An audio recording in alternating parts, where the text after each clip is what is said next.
a video on me faffing around and working my way through something. So I need to make some large vol-au-vents. You can't. It's quite difficult to buy them unless you're going to buy boxes of 50 or 100 from the suppliers. So the alternative is to make them yourself. So this is kind of me thinking my way, remembering how to make them, although they're not that difficult. But there'll just be a few little things that we need to think about. So, and also if you can buy the smaller ones, the big ones a little bit more difficult, but it's the same principle for both. So I bought these puff pastry squares because I kind of thought they're actually a nice size for the vol-au-vent, and I just kind of, but maybe a little bit too thin for the pastry that needs to be vol-au-vent. So we're going to do a few different things, and we'll kind of see what comes out with the best result. So we'll do, and some of them are a little bit thinner. Pastry squares are a little bit thinner than the others. So we'll bake one of those just normally to see how much they puff up and see how they are, and then we'll do like a double version. So I'm going to keep them square. I can't see the point in rounding them off, and I might. I've also bought some. I was out and I was looking around for stuff, and I bought some cheap puff pastry as well. So we'll see how that turns out as well. If I can be bothered, it's good, just a case of if I can be bothered rolling all the pastry out for however many vol-au-vents I'm going to have to make. So I'll crack on. So my idea is to make that thicker. We're going to double it up, and also like that. So that's a waste, but not to worry. And then just simple case of pastry brush so it sticks to the bottom. So I want a good rise on them. So if it's double the height of pastry, we'll probably get a good rise. So that's, I'm not going to put a lid on them. So that would be the lid. But we'll bake that in the oven and we'll see how that turns out. So it'll rise up from the centre and be different. So hopefully that'll work. And then the proper way of doing them is to get the disc of pastry and then indent in the tops, but not going all the way through because you don't want the filling to leak out the bottom. So just with a pastry cutter, just go in, not cutting all the way through. So that looks like it'll rise up. It'll just be a case of, well then once it rises, it'll rise. That's okay. It'll rise differently, and then if we just need to go around with a knife and scoop out the top. So that's that. And then we'll just have another go. We'll have a go at something else as well. So we'll do. This is like the no waste version. So we do a square inside the square. I haven't got a square cutter, otherwise I would do a square. So we'll see how this goes. Like that. Push that out. And then if I remember how to do it, we'll put some water on there just so it sticks. That's just so it sticks. Is that? And then if I remember rightly, we took through there and we took through there. Like that. So, where's it? Let's go there. Alright, okay, that's it. So that goes there, like that. And that goes. This is very 1970s, very 1980s. Maybe. I think those are going to be too small. But they look pretty. That'll be too small with that. It'll need to be, if I'm going to do that, it needs to be a bigger puff pastry square before we start off with. That's not. I don't know. Well, we'll see how it turns out. I mean, it's pretty, isn't it? And people do love something retro, and it kind of. So from that we've kind of got the different options, and when it kind of comes to cost as well. So if we do that version, we only get half the number. So how many sheets in there? 4 inch. How many will there be? 1, 2, 3, 6, 5 left in there. Let's take that properly. Where are we? That's 5, 6, 7, 8, 9, 10, because I faffed around with them. So there's 10 out of there. So if we do that version, we'll only get 5 out of the pack. If we do that version, we'll get 10 out of the pack. If we do that, we'll get 10 out of the pack. So then you just kind of need to make the choice of what you're going to. We'll bake that as well, and then we just kind of what are your kind of choices and kind of what you want to do. I have got a baking sheet somewhere. We're just on a bit of grease for a pastry like that. So your choices are, you know, that version is going to cost you twice as much as that version and that version, but it's just a case of how they're going to turn out. I'm not going to do anything more fancy than that. I normally and we're going to roll some out. I don't think that pastry's not defrosted yet. So I'll roll some out. So that's the first bit. We'll wait until that's defrosted, and then we'll have a go with that as well, and kind of see what we kind of get. It's just a way of kind of what you want to do with costings, type of thing. So and how much work you want to put in balls and things. You can, but the pre-rolled puff pastry is all very well, but it will be that kind of thickness, and that might not be the right kind of thickness we need for making some vol au vents that are going to be for people like a more substantial vol au vent. So it's kind of weighing up which is the best result. And some things in the oven at the moment, so I can't just cook them, although my cakes are cooking, so that's fine. So we'll have a look. We'll see how they work out, and then we can kind of decide. That's not a bad size. That'll look nice and fancy, won't it, on the plate? But a little bit more work, and you certainly need to make sure that that's all pressed in there, so it doesn't rise, because you're going to put fillings in there. You don't want the fillings spread out. But I'm waffling as always. So we'll bake those, and we'll see how they turn out. Let's have a look at the ones that are baked.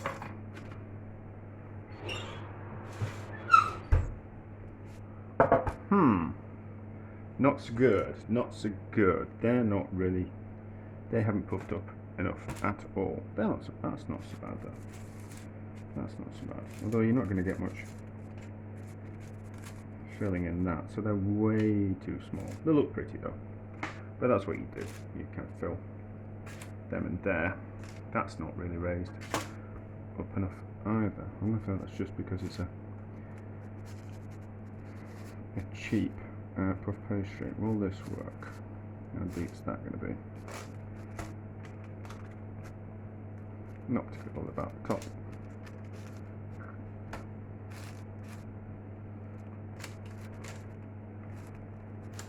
That's what I used to remember my training. We used to press them in like that. That's not going to get too much in. Okay, so let's try the other puff pastry. Mixed feelings. I want to eat that, see what it tastes like.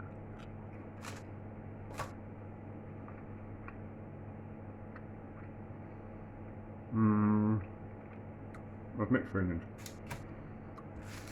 Let's use the puff pastry that I've rolled out. So I rolled it out. It's thicker than those individual sheets. So we're going to see how we go. Right, so I'll do a round one. So we'll get like,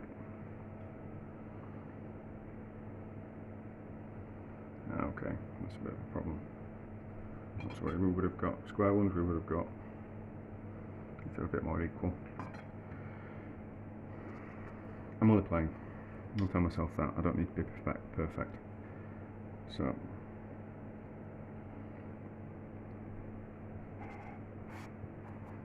right.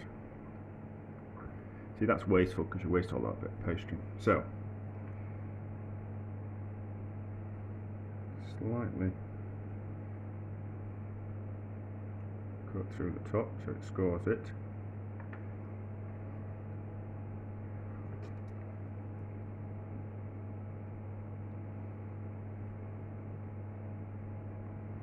Like that, and let's do some square ones. I did have a knife.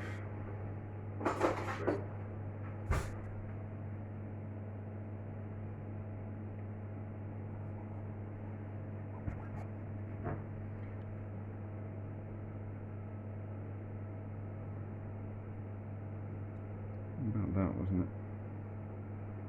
Yeah, that's about right.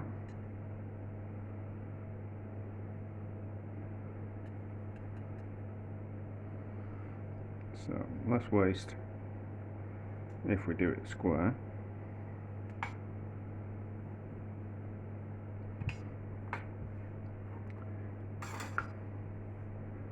And centre cut again.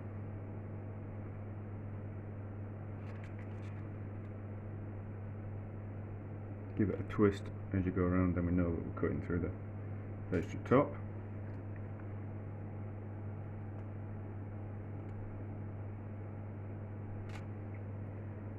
Right, that's that one. Then square that off. And then we'll do the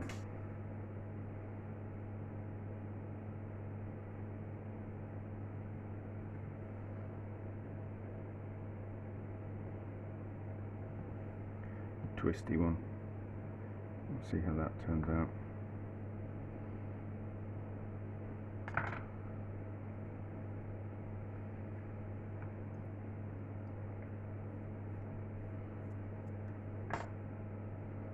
How did we do it? Well, we did that there, didn't we? That there. No, it was that like that.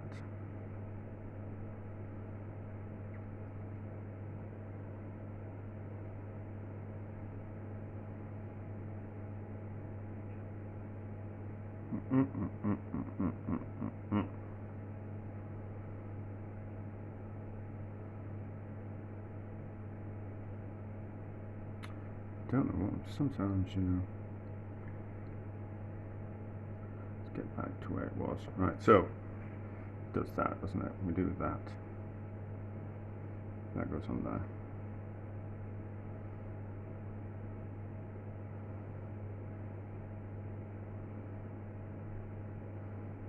That goes on there, and then we get that little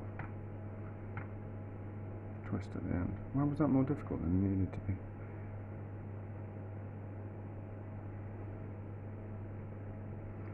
Press it down. We'll see what happens in the oven. So, those off the tray.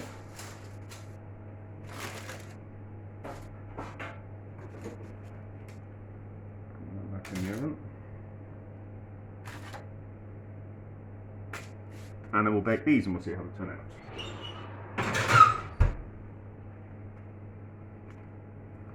That's that.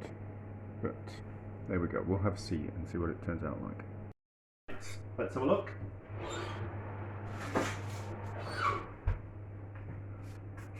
There, much better.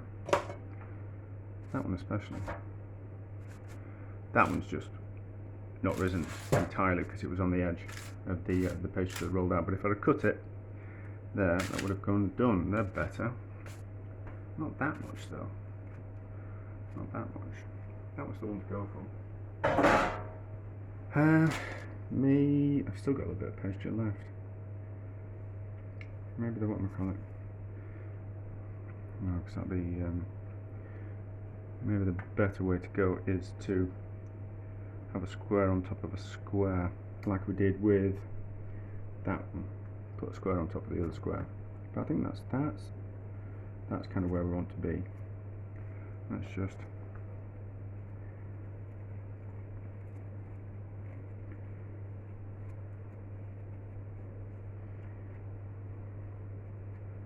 press that down. Yeah, there we go. That's the one we'll do.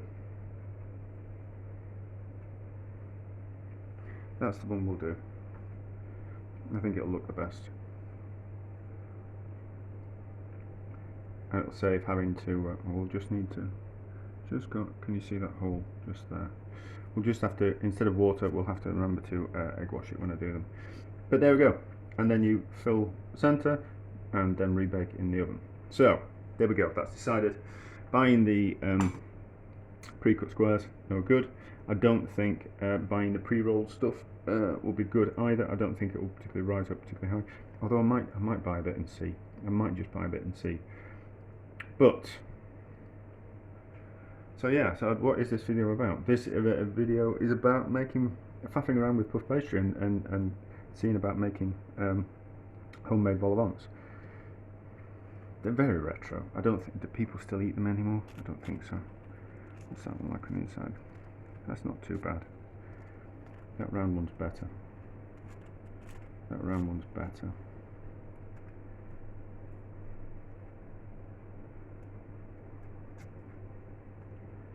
It's all about the inside that you can fit in.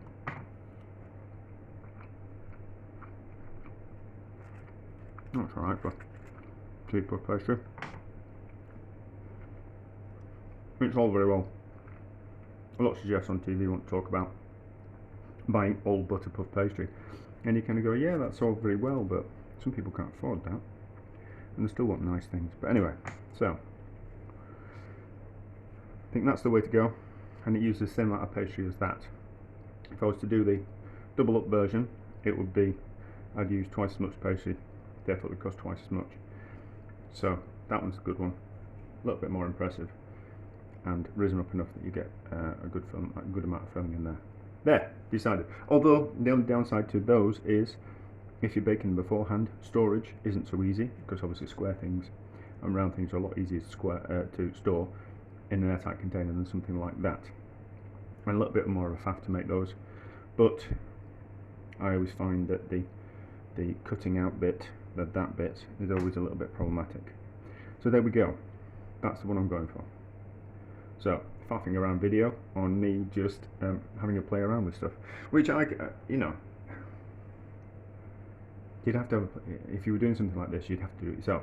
But if, you know, you can come on YouTube and you can watch a video on someone else faffing around and making the mistakes with vol au vents, then you don't need to make. And you could just buy puff pastry and have a go straight away. Easy peasy. I've shown you the pitfalls, I've shown you where I've gone wrong, and so you don't need to. Isn't that a good thing? That's a good thing.